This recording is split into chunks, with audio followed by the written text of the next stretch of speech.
അടിയന്തര പ്രാധാന്യമുള്ള ഒരു ബ്രേക്കിംഗ് ന്യൂസിലേക്ക് സ്വാഗതം. സംസ്ഥാനത്ത് ഭീകരമായ കൊടുങ്കാറ്റ് വീശിയടിക്കാൻ പോവുകയാണ്. ഒഡീഷയിലോ തമിഴ്നാട്ടിലോ അല്ല, നമ്മുടെ ആഭ്യന്തര വകുപ്പിൽ. പേര് കേട്ടാൽ പോലും പേടിച്ച് പനിവരും. ഓപ്പറേഷൻ തൂഫാൻ. സംഭവം മറ്റൊന്നുമല്ല, നമ്മുടെ പുതിയ ആഭ്യന്തരമന്ത്രി രമേശ് ചെന്നിത്തല സാർ മയക്കുമരുന്ന് മാഫിയയെ തൂത്തുവാരാൻ ഇറക്കിയ പുത്തൻ ഐറ്റമാണിത്. പക്ഷേ ഈ കൊടുങ്കാറ്റ് കേരളത്തിലെ കഞ്ചാവിന്റെ തലസ്ഥാനമായ ഇടുക്കിയിലെത്തിയപ്പോൾ സ്വിച്ചിട്ട ഫാൻ പോലെ അങ്ങോട്ട് ഓഫ് ആയിപ്പോയി എന്നാണ് നാട്ടുകാർ പറയുന്നത്. എന്താണ് ഈ തൂഫാൻ?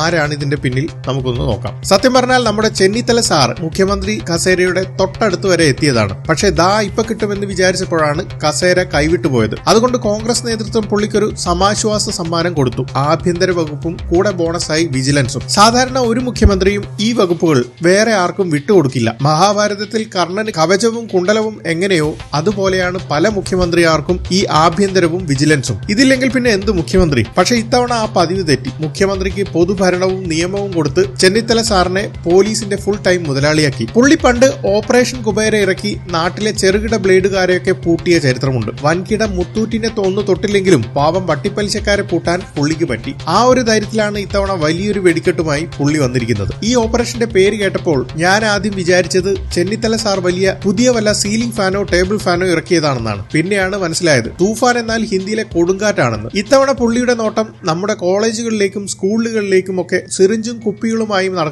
ലഹരി മാഫിയകൾക്ക് നേരെയാണ്. അങ്ങനെ മയക്കുമരുന്നിനെതിരെ ഒരു വൻ പ്രചാരണം തുടങ്ങാൻ ചെന്നിത്തല സാർ നേരെ പോയി കണ്ടത് ആരെയാണ്? നമ്മുടെ ലാലേട്ടനെ. മോഹൻലാൽ ആണെങ്കിൽ കോൺഗ്രസ്സുകാർ വിളിച്ചാലും BJPക്കാർ വിളിച്ചാലും പോകുന്ന നല്ലൊരു മനുഷ്യനാണ്. ലാലേട്ടനെ സത്യത്തിൽ മദ്യപാനത്തിനെതിരെയുള്ള പരിപാടിക്കായിരുന്നു വിളിക്കേണ്ടത്. ചെന്നിത്തല സാർ സിനിമ കണ്ടിരുന്ന കാലത്ത് മമ്മൂട്ടിയും മോഹൻലാലും ഒക്കെ മാത്രമായിരുന്നല്ലോ നായകന്മാർ. പുള്ളി പുതിയ നടന്മാരെ ഒന്നും അറിഞ്ഞിട്ടില്ല എന്ന് തോന്നുന്നു. സാരമില്ല, സുരേഷ് ഗോപിയെ വിളിക്കാഞ്ഞത് ഭാഗ്യം. പുള്ളി BJPക്കാരനായതുകൊണ്ട് ചെന്നിത്തല സാറിന് ചിലപ്പോ ചെറിയൊരു ഇളക്കം തട്ടിയേനെ. ഇനി നമുക്ക് ഈ തൂഫാന്റെ റൂട്ട് മാപ്പിലേക്ക് വരാം. ഈ കൊടുങ്കാറ്റ് എറണാകുളത്തും തൃശ്ശൂരിലും ഒക്കെ ചെറുതായിട്ട് വീശുന്നുണ്ടെങ്കിലും കഞ്ചാവിന്റെ സ്വന്തം നാടായ ഇടുക്കിയിലെത്തിയപ്പോൾ ഇത് വെറുമൊരു മന്ദസമീരൻ അഥവാ ഇളങ്കാറ്റായി മാറി. ഇതെന്താണെന്ന് അറിയാമോ? ഇടുക്കിയിൽ ഏറ്റവും കൂടുതൽ കൈക്കൂലി കൊടുത്തിട്ടാണ് എക്സൈസുകാരും പോലീസുകാരും പോസ്റ്റിംഗ് വാങ്ങുന്നത് തന്നെ. എന്തിനാണെന്ന് ചോദിച്ചാൽ അവിടുത്തെ പാവം കഞ്ചാവ് കൃഷിക്കാരിൽ നിന്നും വാറ്റുകാരിൽ നിന്നും ദിവസേന പടി വാങ്ങാൻ. നമ്മുടെ നാട്ടിൽ ക്ഷേത്രങ്ങളിലും പടിപൂജ നടക്കാറുണ്ട്. എന്നാൽ ഇടുക്കിയിൽ പോലീസുകാരനാണ് ഈ പടിപൂജ നടത്തുന്നത്. കൃത്യമായി പണം വാങ്ങുന്നത് കൊണ്ട് തിരുവനന്തപുരം ഓഫീസിൽ നിന്ന്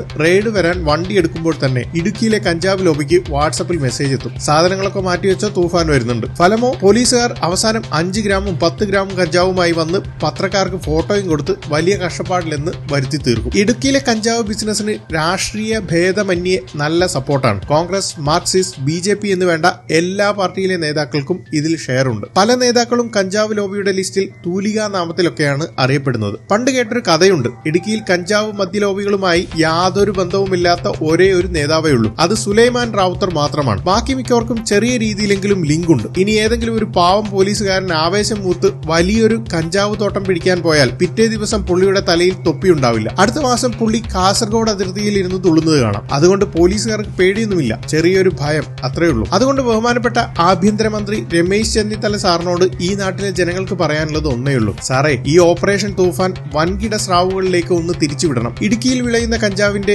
ഒരു 100% ഈ കൊടുങ്കാറ്റിൽപ്പെട്ട് പോലീസിന്റെ കയ്യിൽ കിട്ടുകയാണെങ്കിൽ അത്രയും നല്ലത്. ഇല്ലെങ്കിൽ ഈ തൂഫാൻ വെറുമൊരു ടേബിൾ ഫാനായി ഒതുങ്ങിപ്പോകും. ഈ വീഡിയോ കുറിച്ചുള്ള നിങ്ങളുടെ വിലയേറിയ അഭിപ്രായങ്ങൾ താഴെ കമന്റ് ചെയ്യുക. വീഡിയോ ഇഷ്ടപ്പെട്ടാൽ ലൈക്ക് ചെയ്യുക. ചാനൽ സബ്സ്ക്രൈബ് ചെയ്ത് ബെൽ ഐക്കൺ അങ്ങോട്ട് അമർത്തുക. വീണ്ടും കാണാം. ജയ് ഹിന്ദ്.